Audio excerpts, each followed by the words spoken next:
So like always, appreciate you guys coming out and covering Penn State football.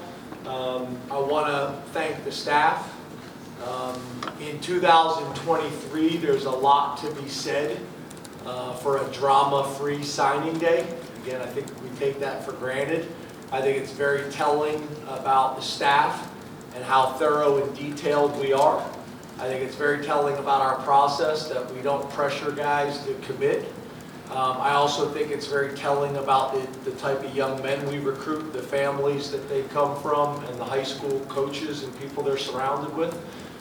So that's been great, and I'm very, very appreciative of that. I think if you look at our class, it's pretty well-rounded. We really were able to fill needs at every position, as well as signing so we can continue to develop across the board. I thought our length in this class is better than what it's typically been. I think you guys know this as well. We got a ton of guys coming in early.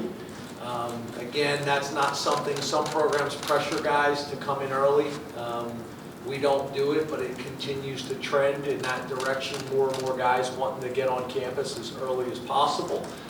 So we're excited about that, but I think there's also going to be opportunities for guys that come in the summer to still be able to impact our program and our roster, and we saw that last year as well, so that will continue. As you guys know, from literally my first press conference, we're gonna make Pennsylvania a priority. I think we did a really good job of that the last couple of years. That continues to be a priority for us. We want the best players in PA to stay in PA, and specifically at Penn State. If you look at us, we have a tremendous hit if you say in terms of the guys that have chose to stay home.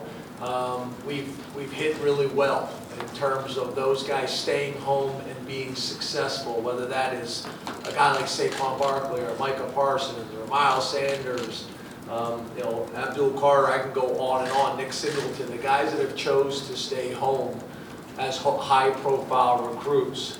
And there's a number of guys I could name. Those guys have done really well here, and I think it makes sense for both parties. So we take a lot of pride in that. And then also the region. But then we've also been able to tap into some other areas which are really important for us as well.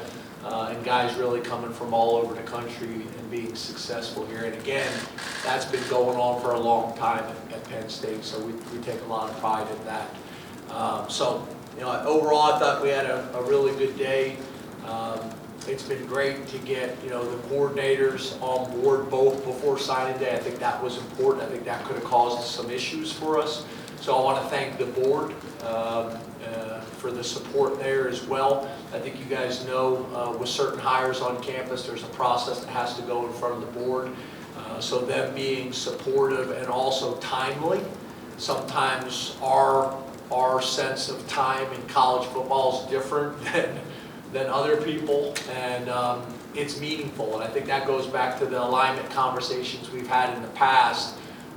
Those things are really important. If we'd have lost 2 recruits today because the timing of our defensive coordinator hire, that would have mattered and made sense. So we're appreciative of Matt Schuyler's continued support, and really the entire board, for them understanding that football is a little bit different, whether we like to admit it or not, it is.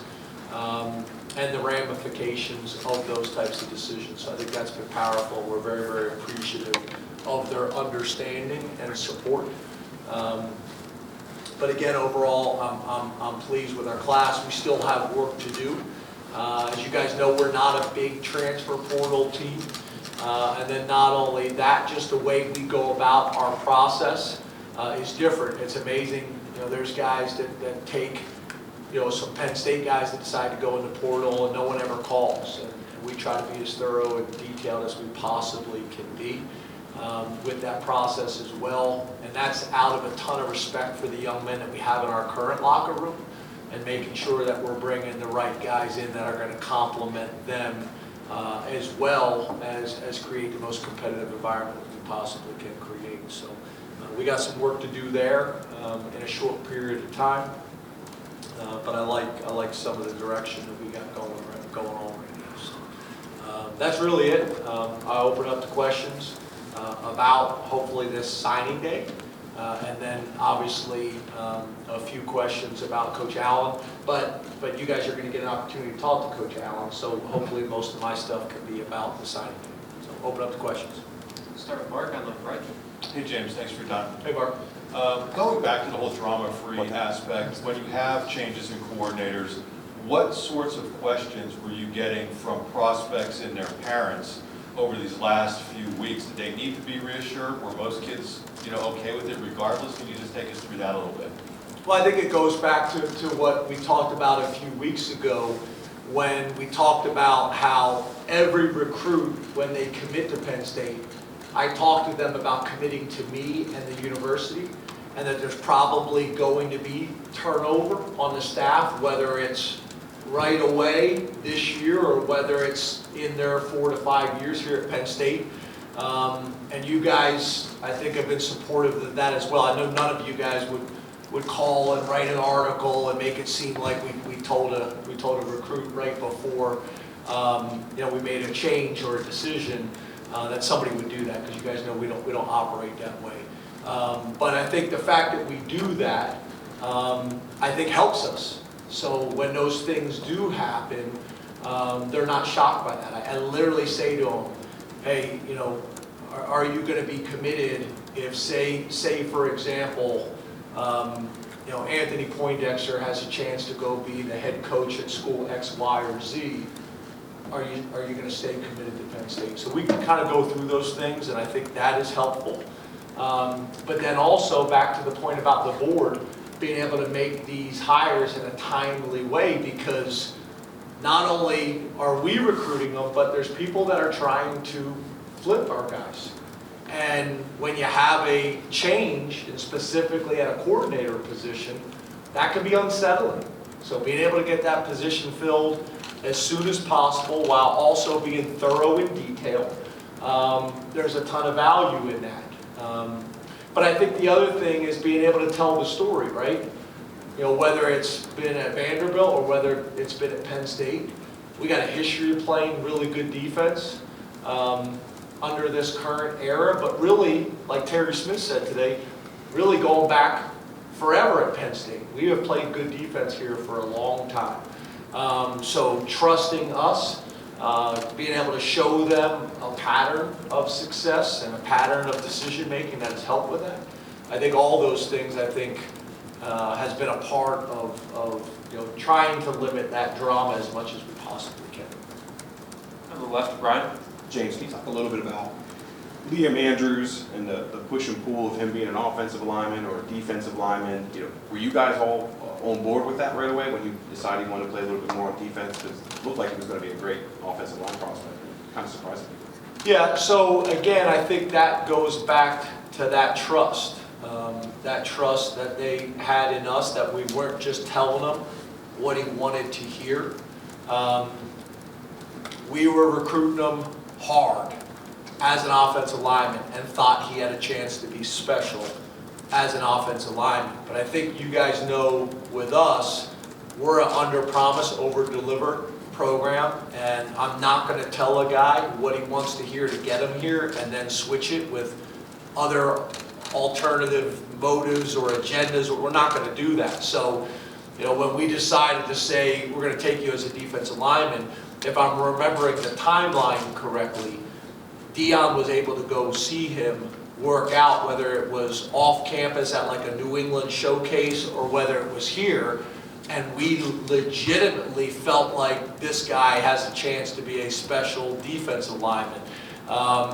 So we were able to be transparent and authentic with him and his family and say, yeah, we're recruiting you as a defensive lineman, and feel like not only, are you going to be able to do it, but you're going to do it as a high level. Because I think that's another part of our responsibility is, even if a kid wants to play D-line, but we really feel like their best future is as a offensive lineman, we'll tell them that. I think at the end of the day, we're going to let kids play the position they want to play, but when we evaluated them and Dion evaluated them, we were very excited about his futures as a defensive tackle, specifically as an inside guy. His ability to bend, change direction, his competitiveness. He's going to be a big guy.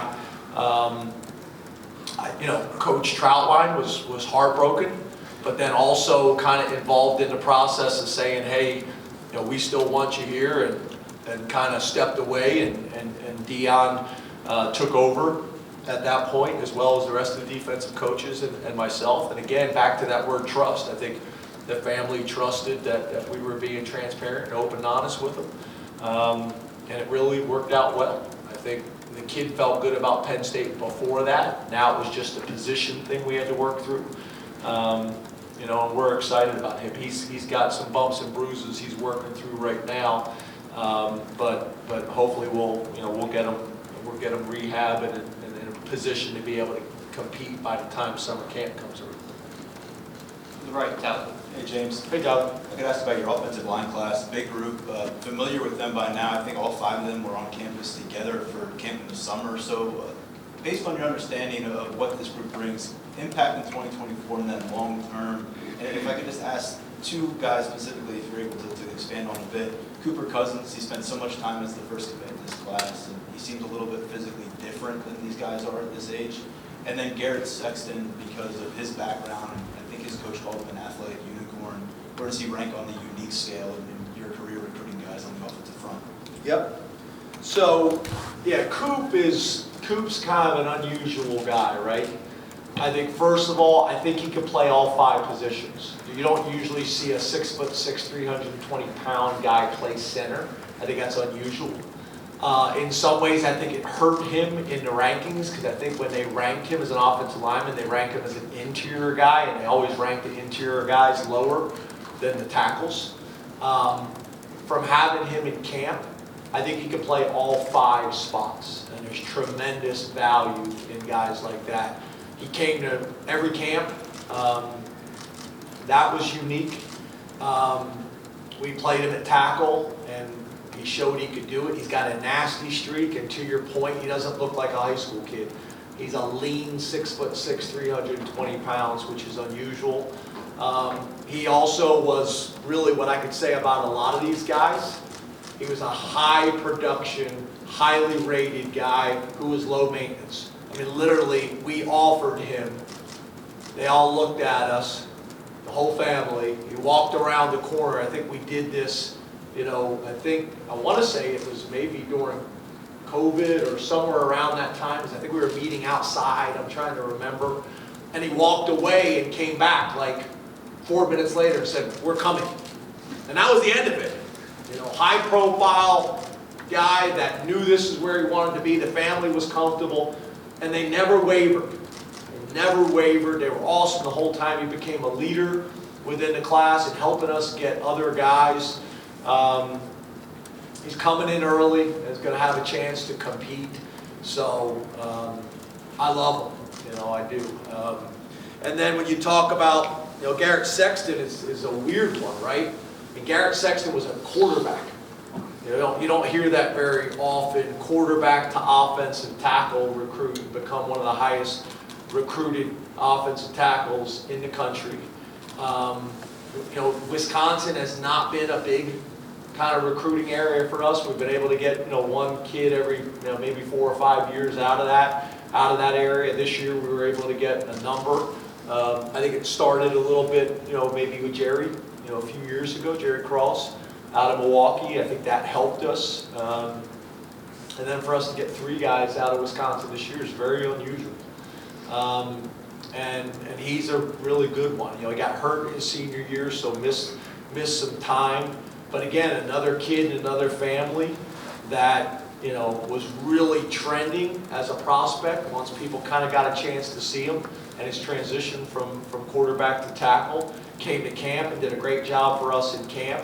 And then his senior year was limited with an injury, but we think he's got a really high ceiling.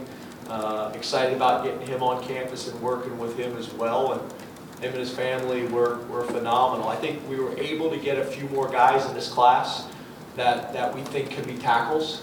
That's always been a challenge for us, is getting the length that we would like and the athleticism. to be true tackles. We've had some guys that have been able to be swing guys that we think, probably are guards but have the ability to play tackles. So we've been able to get a few more of those guys in this class. But it's still a little bit of a need for us, whether it's the transfer portal or you never know in a second signing day. You just can't have enough of those tackle body types because typically those guys can go inside. A lot of times it's hard for the center guard body types to go out. But overall, very, very pleased with the class and what Coach Troutwine and the offensive staff was able to do there. The front, Greg? When you look at the high number of early enrollees, is it fair to think that you may get more guys ready to compete in spring practice and summer camp because there's more of them, or is it too early to say?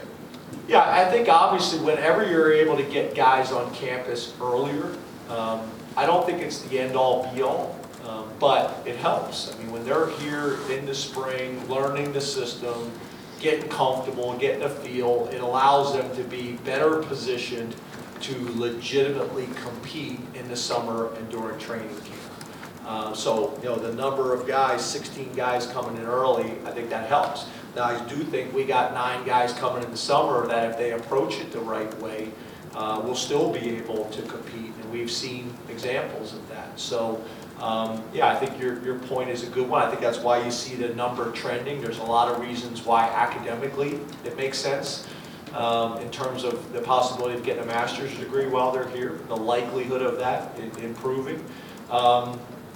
Playing as a true freshman, the likelihood of that increases. So, it's not something that we really push. But I just see that becoming more and more of a trend, which also can be challenging because a lot of times at mid-semester you don't know exactly how many scholarships you're going to have available, whether it's guys declaring early for the NFL or whether it's the transfer portal. I don't think a lot of people understand that part of the process. It's really a guesstimate, and that guesstimate has become harder and harder to make because before the transfer portal, we really could go back on 10 years of data to say, okay, on average, we're going to have this much attrition. And that's all been thrown out the window now. So it makes it more and more difficult to do that. So we're excited about getting them here, but it could be complicated. Audrey? James? Oh, yeah. Excuse me, good afternoon. What excites you about the wide receivers in this class, and specifically to Sear Denmark? Yeah, so Ty Sear, is a guy that we got to know really well early on, was a high-profile guy in the state. We were able to evaluate him on film, but then also in 7-on-7 live in camp, and just supreme confidence, ball skills, change of direction. It was obvious very early on that we wanted him and felt like he had a chance to be kind of a difference maker for us in this class. When you talk about Josiah Brown, he was a guy that we had identified very early on, had track times to back it up, came to camp, ran really well in camp, suffered an injury his senior year, which limited some of his impact for his team and maybe some on the rankings as well. But there are 2 guys that we know a lot about and have been recruiting for a long time. And then also Peter Gonzalez, a guy that came to camp. We told him the things that he needed to work on, and to watch the improvement he made, was significant. Dad played college football, played in the NFL as well, value in that. And then just really his measurables, height, weight, speed, and then had a really productive senior year. So, we love those guys that we got coming in. I don't think I missed anybody, but we love those guys coming in, kind of different body types, different skill sets that we think will help that room and create a competitive edge for us.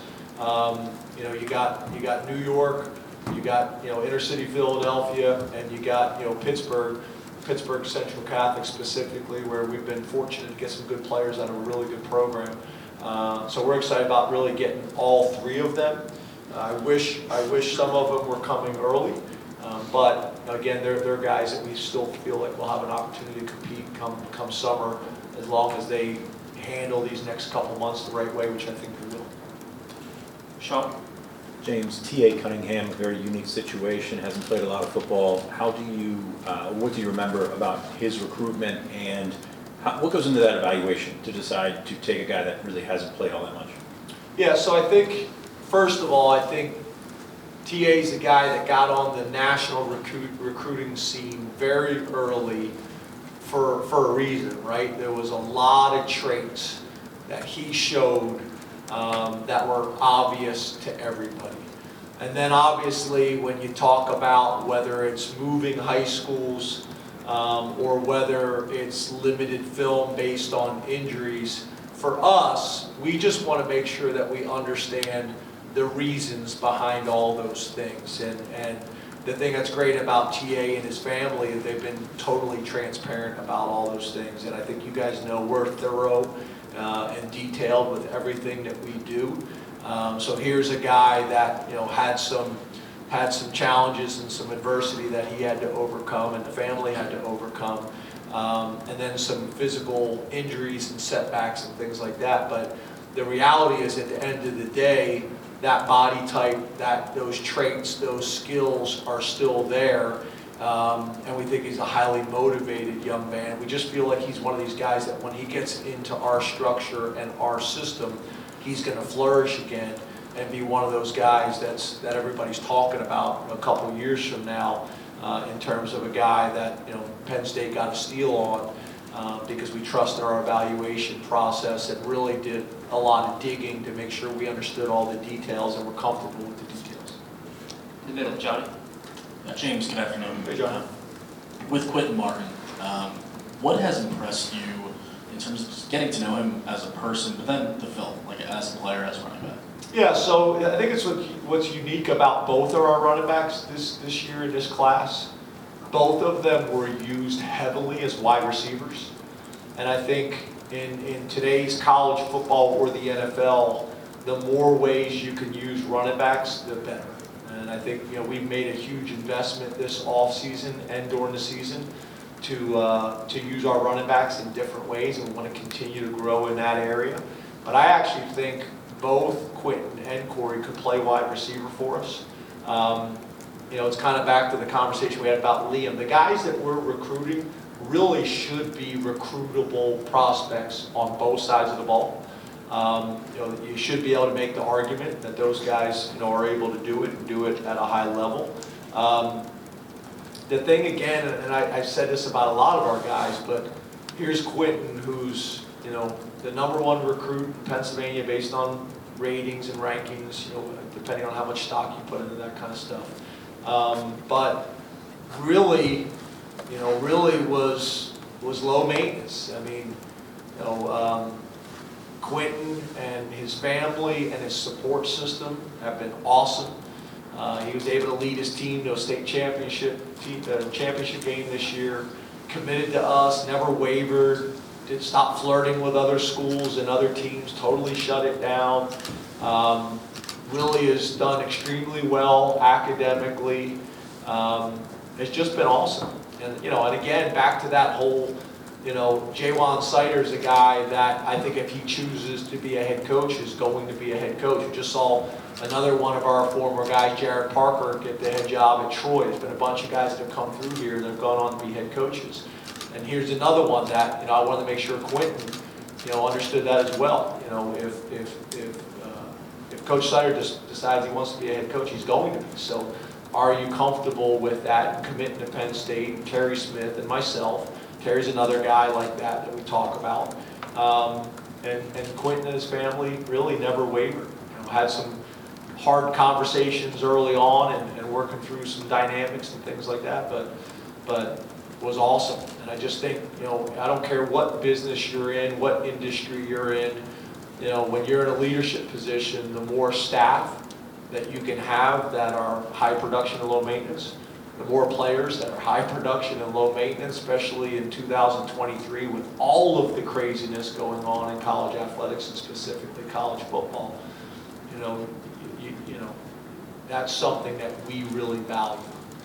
And I think he's another example of that. And then he's coming in to one of the best running back rooms in the country. That didn't intimidate him either. Wants to come in and compete and see how things play out. And we're going to put him in position to do so. So, awesome. You know, we got a pretty good run going right now, again, of the state of Pennsylvania and the #1 player in the state of Pennsylvania. We got to do it again next year.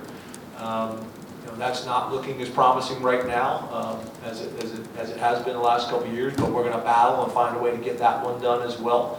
And all these players like Nick Singleton and Quentin that have done it, they got a responsibility to help us sign the #1 player in the state next year as well. So we take a lot of pride in that. Again, I'm a big believer, for a lot of different reasons, not just Penn State's, but for the young men, that's a win-win for everybody. The best players in Pennsylvania need to stay in Pennsylvania. They need to come to Penn State. I also believe the best players in the region should come to Penn State.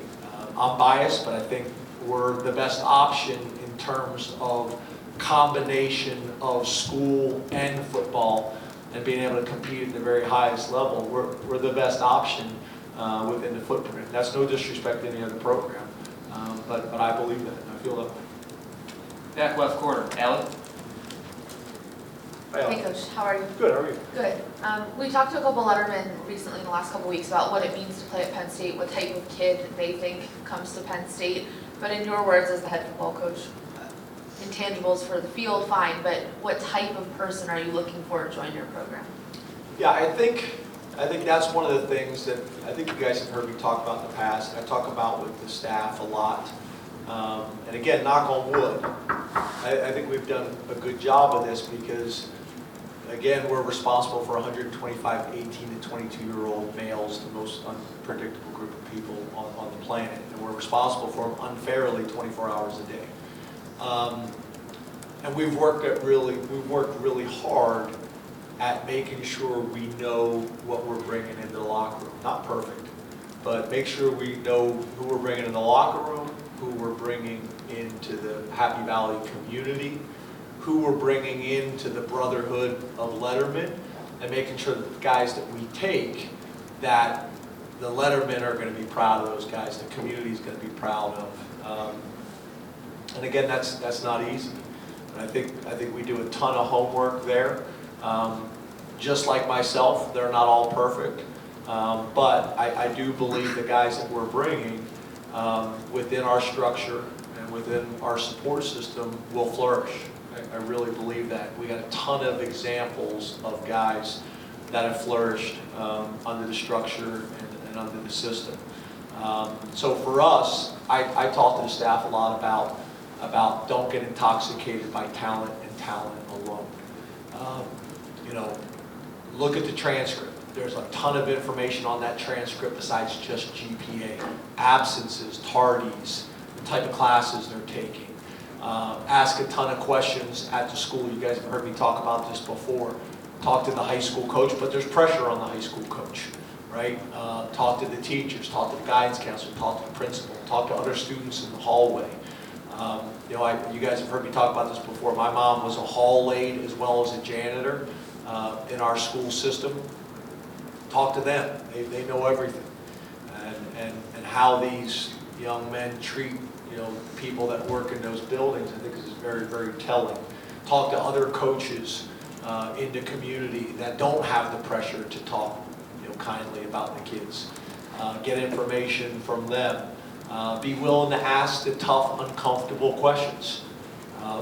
You know, and it's funny because I say the same thing to recruits. Like, I'm a big boy, you won't hurt my feelings. Like, ask the tough questions. If there's concerns that you or your family have, or other schools have negative recruited, just ask.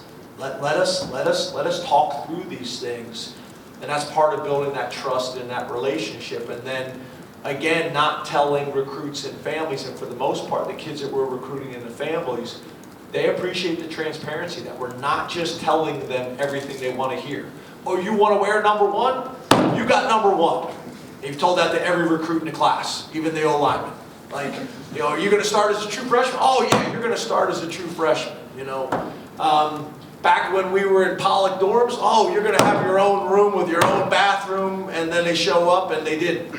Like, we're under-promise, over-deliver program.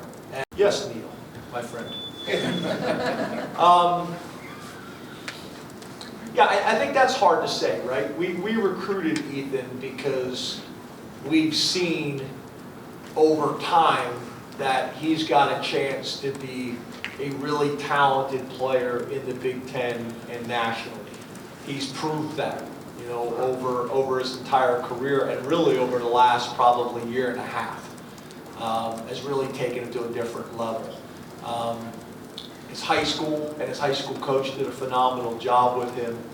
His quarterback trainer, as you know now, we've got history with him. He's done a great job with him as well. His family have done a great job. This kid's wired right. He's been raised right. Discipline and structure at his high school, discipline and structure at his home. So I think all those things lend a young man to have success when he gets in our structure and discipline. I think he's fortunate. I think more times than not, especially at the quarterback position, you know, are there exceptions? Yes, but more times than not, you like to come in and sit behind a guy for a year and learn and take it all in.